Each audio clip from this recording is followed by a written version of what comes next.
In recent days, tensions between NATO and Russia have escalated once again. Military aircraft, political warnings, and fears of a direct clash are dominating today's headlines. But what exactly happened? And how dangerous is the situation, really?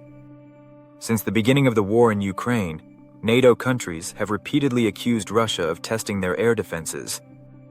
Russian jets have been flying close to Allied borders, often with transponders switched off, making them invisible to civilian radar. This creates a serious risk for passenger planes and forces NATO pilots to intercept. Each of these encounters carries the danger of miscalculation. A single mistake could spark a much larger conflict. According to reports this week, several Russian military aircraft approached NATO airspace near the Baltic region. The United Kingdom's Foreign Secretary declared that NATO will confront any Russian planes that attempt to cross into Allied skies. This is a strong warning, suggesting that Western leaders are ready to respond forcefully if Moscow continues these provocations. At the same time, Russian officials insist that their flights are routine and that NATO is overreacting. For Russia, flying close to NATO territory is not only a military tactic, it's also a political message. It demonstrates to both domestic and international audiences that Moscow is not afraid of Western power. For NATO, intercepting these flights is equally symbolic.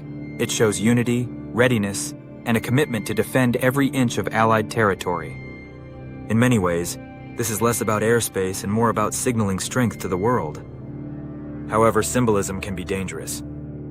When fighter jets from two nuclear powers meet in Thesky, the chance of miscommunication or accident is very real. History has shown that many wars began not with a deliberate attack, but with a small incident that spiraled out of control. A pilot makes the wrong move. A radar system misidentifies a target. Suddenly, leaders are forced to make decisions under pressure, with millions of lives at stake. Across Europe, governments are closely monitoring the situation. Countries like Estonia, Latvia, and Poland are on the front lines, and they feel particularly vulnerable. Meanwhile, in Washington, officials emphasize that NATO's Article 5, the Mutual Defense Clause, is non-negotiable. Any attack on one member would be treated as an attack on all. This message is meant to deter Russia, but it also raises the stakes of any potential clash.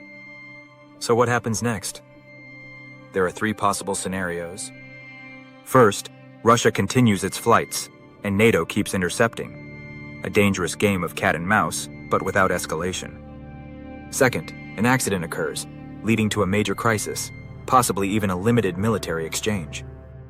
Third, diplomatic channels open, reducing tensions and setting new rules of engagement. At this moment, the first scenario seems the most likely.